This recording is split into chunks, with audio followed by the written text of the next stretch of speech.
Hello student, स्वागत है आप सभी का मेरे YouTube channel Ayush study point में। तो आज का हम लोग का टॉपिक है कक्षा 12 विषय हिंदी काव्य खंड। कवि और उनके द्वारा रचित कविता का नाम याद करने का बहुत ही आसान ट्रिक। तो वीडियो को चलिए अंत तक ज़रूर देखिए और समझिए। पहला है हम लोग का करबक, मलिक मोहम्मद जैसी द्वारा रचित करबक जो है काव्य खंड है।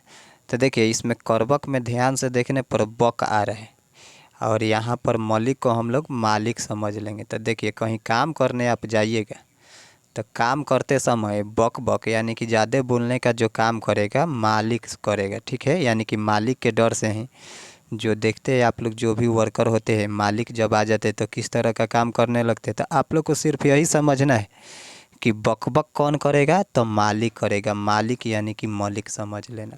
तो जहाँ करबक आ जाए उसके लेखक जो हो जाएंगे मलिक मोहम्मद जैसी।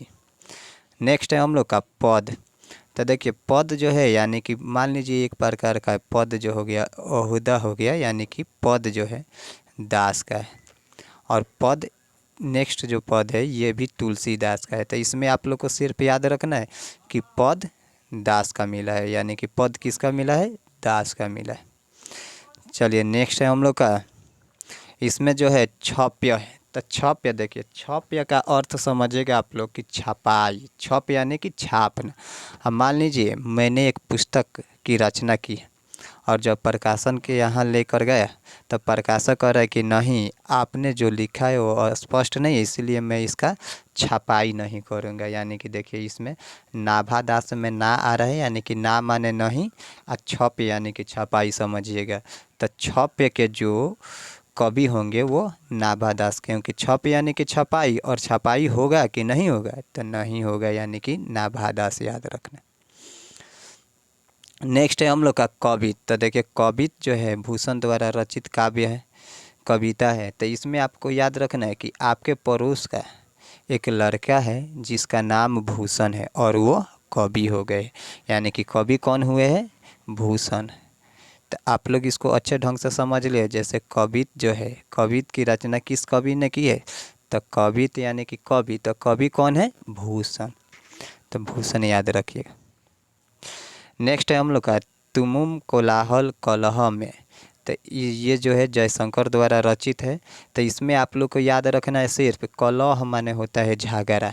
कलह यानी कि झगड़ा, और झगड़ा करने का काम जयशंकर कर रहा है। आपके पड़ोस का एगो जयशंकर नाम का व्यक्ति है जो हमेशा कलह करता है, यानी कि कलह कौन करता है, तो जयशंकर करता है। नेक्स्ट है हम लोग का पुत्र वियोग। सुभद्रा कुमारी चौहान द्वारा रचित है पुत्र वियोग।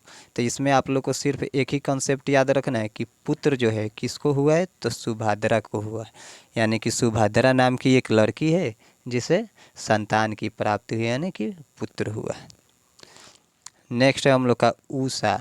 तो उषा जो है शमशेर बहादुर सिंह द्वारा रचित है। तो इसमें आपको ध्यान रखना है कि आपके पड़ोस की उषा नाम की एक लड़की है जिसका विवाह बहादुर सिंह से हुआ है। यानी कि उषा का विवाह किससे हुआ है, बहादुर सिंह से हुआ है। बस यही कॉन्सेप्ट याद रखिएगा, क्योंकि इसमें 4 विकल्प दिए रहते हैं और इस तरह से उषा आ जाए, उसमें शमशेर बहादुर सिंह, यानी कि उषा का विवाह किससे हुआ है, बहादुर सिंह से हुआ। थोड़ा सा आप लोग ध्यान लगाइएगा, आसानी से समझ जाइएगा।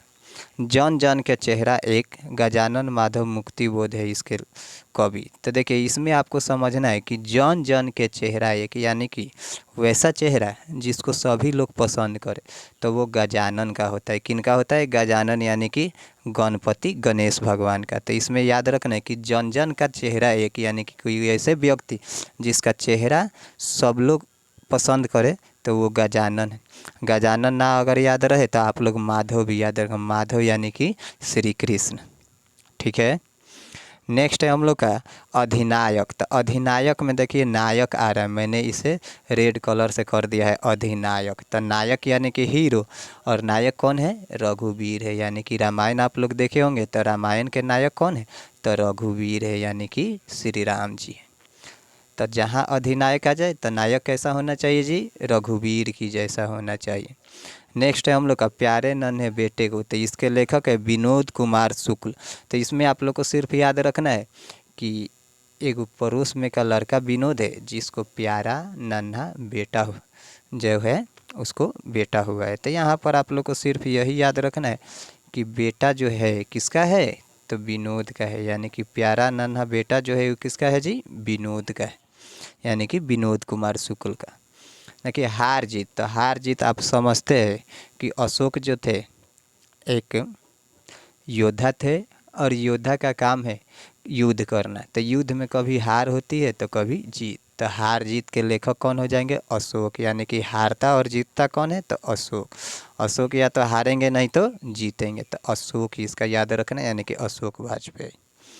नेक्स्ट है गांव का घर। तो गांव का घर और इसके जो काव्य जो कवि है वो है ज्ञानेंद्र पति। तो ज्ञानेंद्र पति है, तो इसमें सब आप लोग इतना ही याद रखिएगा बस कि गांव का जो घर है उसमें पति रह रहा है। यानी कि गांव के घर में पति रह रहे। कौन रह रहे, पति रह रहे। आशा करते वीडियो आप लोग को समझ में आ गया होगा। अगर वीडियो अच्छा लगा हो तो प्लीज़ लाइक कमेंट और शेयर करना ना भूलिएगा। धन्यवाद।